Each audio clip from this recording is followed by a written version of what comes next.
For 135 days, America thought investigators were searching for a missing woman. They weren't, because 5 days after Nancy Guthrie was taken from her home in the Catalina foothills of Tucson, someone sent a note to a local television station that said she was already dead. Investigators have had that note since February. The public found out last week. And what has been staying with me, what I cannot stop turning over, is not what the note said. It is why it was sent at all. The first note made sense. A ransom demand. Millions in Bitcoin. That is what kidnappers do. They take someone, they demand money, they try to get paid. The second note makes no sense. No demand, no exchange, no instructions.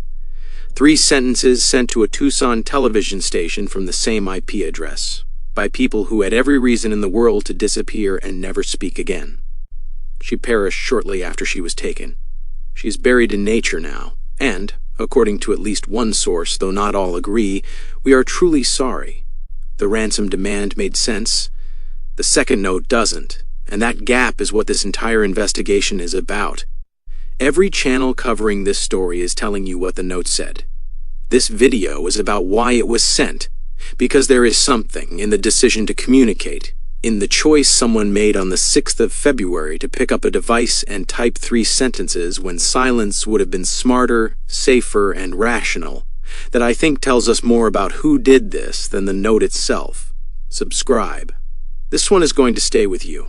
On the 7th of February, one day after the second note arrived at the station, Savannah Guthrie posted a statement on Instagram. "We received your message and we understand." She was not responding to the ransom demand, she was responding to the second note, the one that said her mother had died and was buried somewhere in the natural terrain of southern Arizona. She understood. And then she kept appearing on national television for the next 4 months, offering rewards, begging for information, asking the public to help find her mother while sitting with the note that said her mother was already gone. On the 24th of February, 17 days later, Savannah offered $1 million for information leading to her mother's recovery, fighting back tears, on camera, knowing what she knew. That is what the investigation required of her. Keep hoping in public, carry everything else in private. To understand why the second note is so strange, you need to see what the first one told investigators about the people involved. February 5th, 2026. 4 days after Nancy was taken, a note arrives at a local Tucson television station and at TMZ. Not to the family, not to the FBI, a local outlet and a national gossip platform. The demand, millions of dollars in Bitcoin. The figure was specific, not a round number. The kind of specificity that suggests research, not improvisation.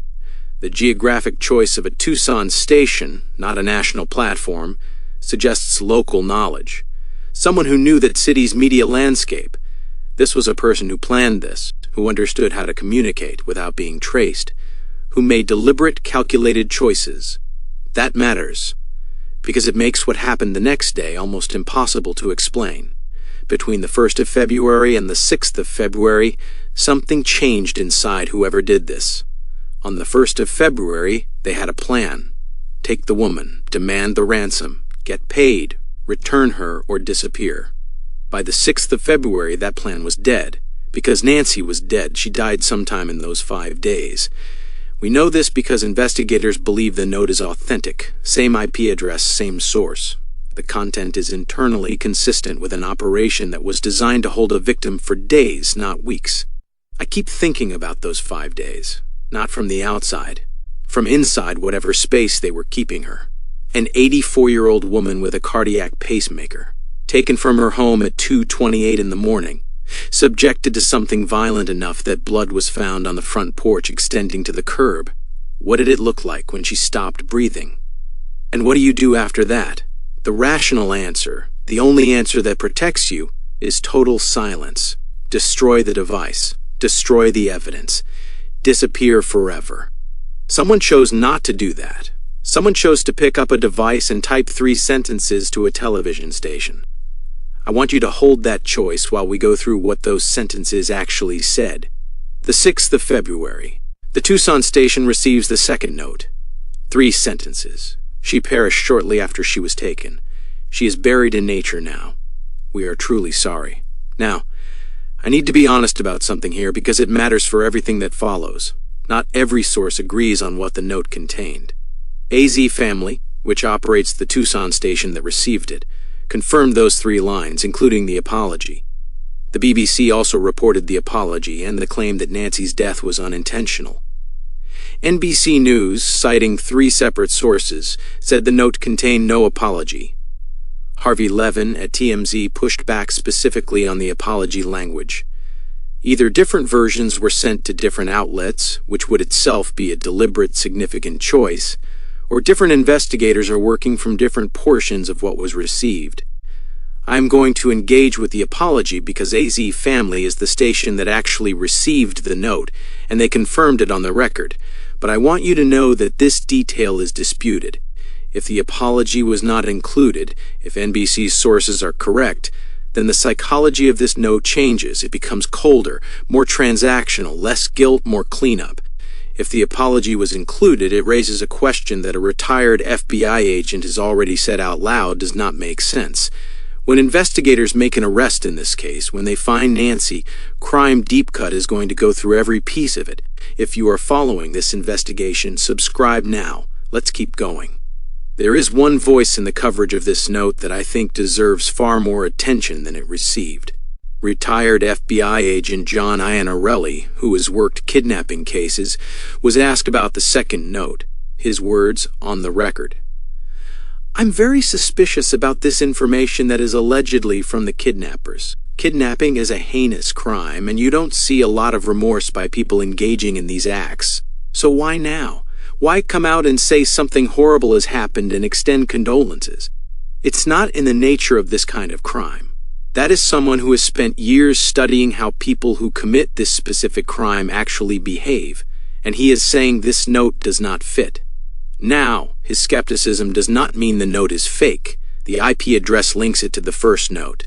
Investigators who were briefed on both confirmed it. 6 networks ran with it simultaneously. The evidence for authenticity is strong. But what Iannarelli is identifying is real. The note is authentic and it still does not fit the pattern. That contradiction is not a flaw in the evidence. It is the evidence. Something about the person who wrote this note is different from what investigators normally see, and different, in a case with no arrests and no identified suspect, is the kind of thing investigators pay attention to. Here is what I cannot stop thinking about. Note 1. A demand. Money, specific amount, specific method, sent to 2 outlets. The logic of someone motivated by money who planned this operation carefully. Note 2. Nothing. No demand, no request, no exchange. 3 sentences. An acknowledgement of death, a location so vague it covers hundreds of square miles, and possibly an apology, then silence. 4 months and 16 days of absolute silence. Who does that? I keep running through it.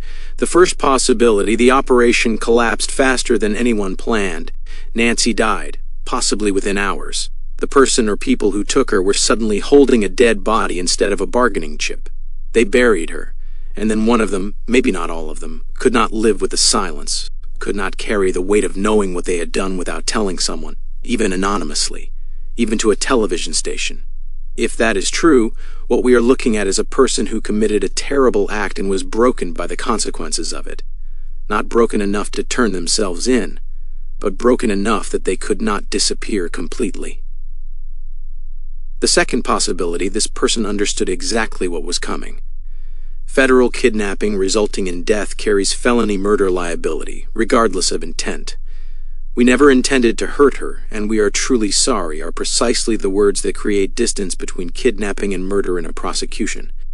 If this was calculated, then the note was not a confession. It was the first move in a legal defense written months before any arrest. The third, Iannarelli is right, and the note was not sent by the people who took Nancy. Someone else with knowledge of what happened, knowledge of the death, knowledge of the burial, chose to communicate. That would mean the circle of people who know what happened is wider than a single kidnapping team. I do not know which of those is right. I have been going back and forth since I first read the note. If you think you know, tell me. because I genuinely want your read on this. If you have made it this far, you are following this case the way I am. Not for the headlines, but because there is something about this specific question that will not let you go.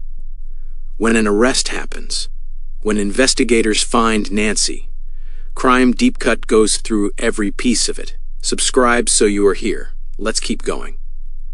The 6th of February, the note arrives. The 7th of February, Savannah posts, "We received your message and we understand." The 24th of February, Savannah, fighting back tears, offers $1 million for information leading to her mother's recovery. March, Savannah tells Hoda Kotb, "Honestly, we don't know anything," still keeping the investigation's position. The 9th of June, the case is reclassified as a homicide, 12 days before the public learns about the note. The 21st of June, 6 major news networks simultaneously report the note's contents, 135 days after it was received. Part of me understands exactly why investigators kept it secret. The exact phrasing, the precise location reference, the forensic markers that let investigators test suspects. Anyone who knows details only the sender would know becomes provably connected. Releasing the note would have burned that tool permanently. There is a real, legitimate argument for what they did. But another part of me cannot stop thinking about what that cost the family.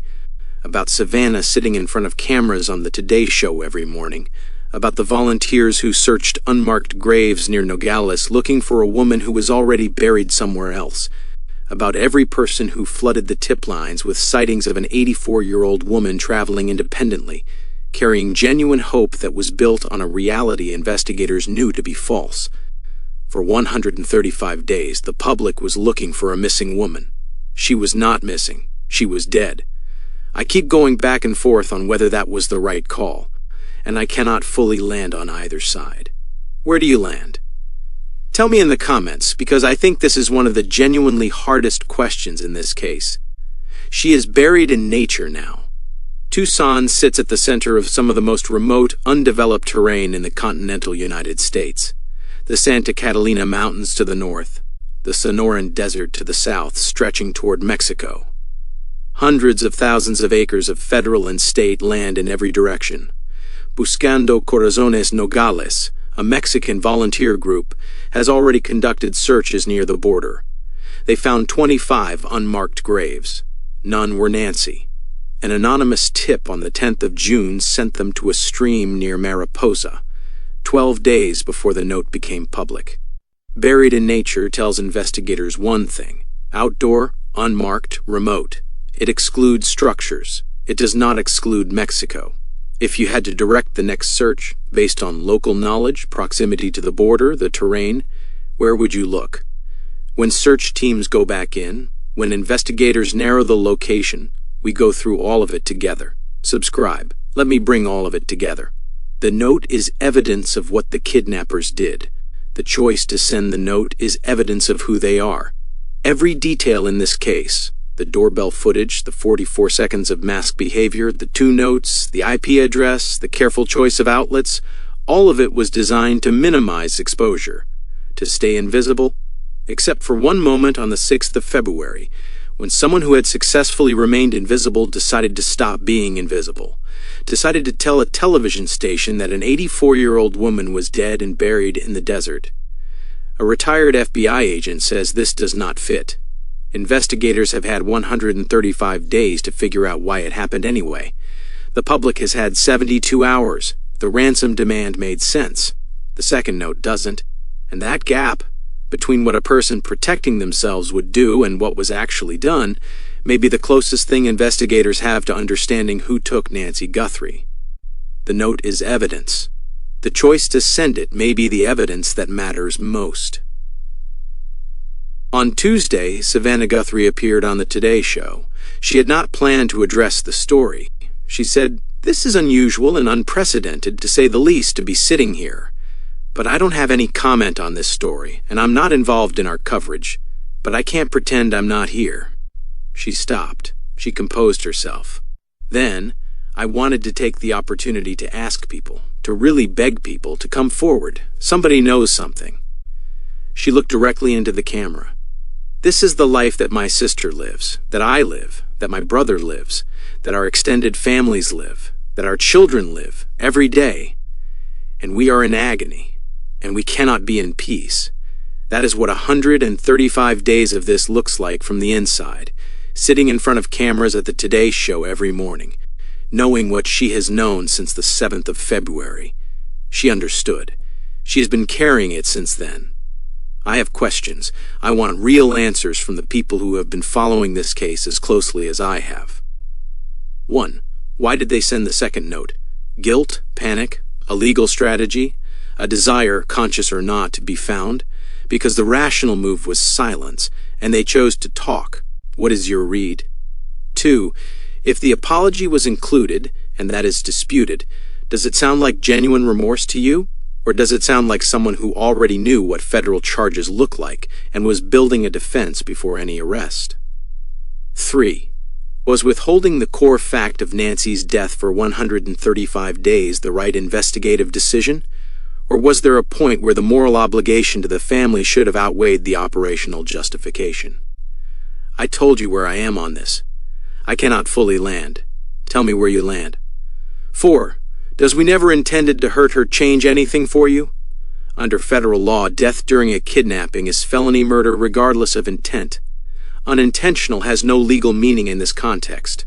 But does it have moral meaning? 5. Where do you think Nancy is? The Santa Catalinas? The Sonoran Desert? Across the border in Mexico? If you were directing the next search, where would you focus? And then the 3 I have been sitting with since this broke. 6. Do you think investigators already know who did this and are building the case toward an arrest rather than still searching for a name? 7. Do you think Nancy will be found before an arrest is made, or does the arrest come first?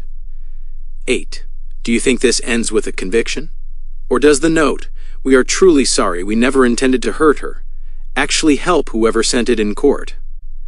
Every one of those answers in the comments. Because the people who refuse to look away from this case, who refuse to let Nancy become a file number, that is who this channel exists for. Nancy Guthrie is 84 years old. She was taken from her home in the Catalina foothills at 2:28 in the morning on February 1st, 2026. 5 days later, someone who had every reason to disappear chose to send 3 sentences to a television station.